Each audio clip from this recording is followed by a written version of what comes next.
احادیث کو جانچنے کے لیے یا قرآن کے نصوص کو جانچنے کے لیے عقل کو معیار بنانا کیسا ہے، اور اسلام میں عقل کی کیا باؤنڈریز ہیں، اور کیا واقعی کچھ ایسی احادیث ہیں جو عقل کے بھی خلاف ہوتی ہیں؟ ظاہری بات ہے کہ اللہ رب العالمین نے انسان کے اوپر جو سب سے بڑی ایک نعمت کی ہے وہ عقل اللہ تعالیٰ نے اس کو عطا کی ہے، اور یہ ایک بہت بڑا فرق ہے انسان میں اور حیوان کے اندر۔ اللہ تعالیٰ نے ایک انسان کو انٹلیکچوئل بنایا ہے، اس کو ایک شعور دیا ہے۔ ایسا کیسے ہو سکتا ہے کہ اللہ رب العالمین ایک نعمت دے اور اس نعمت کے استعمال سے منع کر دے؟ تو جو دین اسلام ہے وہ بالکل لاجیکلی ایک ہمارا ایک دین ہے، لاجک کے حساب سے ہے، اور اللہ رب العالمین نے قرآن مجید میں یہ بات ذکر بھی فرمائی ہے کہ جو جہنمی ہیں وہ یہ بات کہیں گے کہ اگر ہم اللہ رب العالمین کی بات کو سنتے اور ہم عقل رکھتے، یعنی صحیح عقل رکھتے، ہمارے پاس صحیح لاجک ہوتی، تو آج ہم جہنم میں نہ ہوتے۔ اسی طرح اللہ رب العالمین نے ان لوگوں کے بارے میں جو دین اسلام کو فالو نہیں کرتے، ان کے بارے میں یہ ورڈز استعمال کیے قرآن مجید کے اندر، الفاظ ہیں کہ سم بکم عمی فہم لا یعقلون، کہ وہ عقل نہیں رکھتے۔ تو عقل کا استعمال دین اسلام نے کبھی اس سے منع نہیں کیا، بلکہ اگر یہ دیکھا جائے تو جو دین اسلام کے جو احکامات ہیں اصل میں وہ امپلیمنٹ ہی کیے جاتے ہیں، یا اس کو سمجھیں کہ واجب ہی اس پر ہوتے ہیں جو عقل رکھتا ہے۔ ہم سب وہ حدیث پڑھتے ہیں کہ جس میں نبی صلی اللہ علیہ وسلم نے فرمایا کہ رفع القلم عن ثلاثہ، 3 افراد ایسے ہیں کہ جن سے قلم اٹھا لیا گیا، یعنی ان کے جو اعمال ہے اس کا حساب نہیں ہوگا۔ ان میں سے ایک شخص وہ ہے کہ جو مجنون ہے، جس کے پاس عقل نہیں ہے، تو جب تک اس کے پاس عقل نہ آ جائے، حتی یعقل، یہاں تک کہ عقل نہ آ جائے، تو وہ اس سے پوچھا نہیں جائے گا، مکلف ہی نہیں ہے شرعی طور پہ۔ تو عقل تو اصل میں اس کو اللہ رب العالمین نے دیا ہی اس لیے ہے کہ اللہ تعالیٰ کے احکامات کو سمجھا جائے اور پھر اس پر عمل کیا جائے۔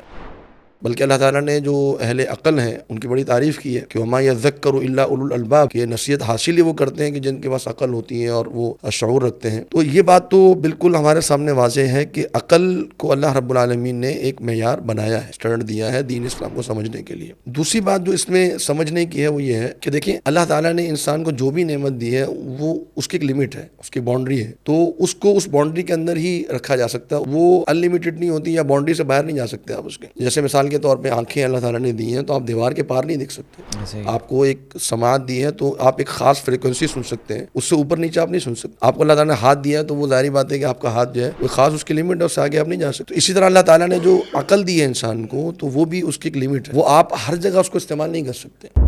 وہ اس کو اس کی باؤنڈری کے اندر ہی، اس کی لمٹ کے اندر ہی آپ نے استعمال کرنا ہے۔ تو ہم مثال کے طور پہ اللہ رب العالمین نے ہمیں عقل تو دی ہے، لیکن ہم اللہ رب العالمین کو اپنی عقل میں تصور میں نہیں لا سکتے، ہم غیبی امور کو نہیں سمجھ سکتے، ہم جنت، جہنم، قیامت، موت کے بعد کے معاملات کو ہم تصور نہیں کر سکتے، فرشتے ہیں، جنات ہیں، اپنی عقل سے ان چیزوں کو ہم نہیں سمجھ سکتے۔ تو ظاہری بات ہے عقل کی کچھ باؤنڈریز ہیں، تو جب انسان اپنی عقل کو اس باؤنڈری سے باہر نکالتا ہے تو ظاہری بات ہے کہ اس کے لیے بہت سارے مسائل پیدا ہو جاتے ہیں، پھر وہ دین اسلام کی بہت سارے احکامات کے اوپر جو ہے نا وہ اعتراضات اس کے شروع ہو جاتے کہ جی یہ چیز تو غلط ہے، یہ چیز تو میری عقل میں نہیں آتی، یہ چیز تو درست نہیں ہے۔ اچھا، بسا اوقات ایسا بھی ہوتا ہے، ظاہری بات ہے کہ ہر شخص کے جو اللہ رب العالمین نے نعمت دی ہے، یعنی ہر شخص کے پاس ایک جیسی نعمت نہیں ہے، ٹھیک ہے نا، ہر شخص کے پاس ایک جیسی عقل نہیں ہے۔ ہمیں اللہ تعالیٰ نے عقل دی ہے یہ بتا کر کہ تم نے عقل کو پابند کرنا ہے وہی کا۔ جیسے اللہ نے آنکھیں دی ہیں، لیکن یہ نہیں کہ ہر چیز کو دیکھنے بیٹھ جاؤ، آپ نے وہ دیکھنا ہے جو آپ کے لیے اللہ نے الاؤ کیا ہے، جو نہیں کیا آپ نہیں دیکھ سکتے۔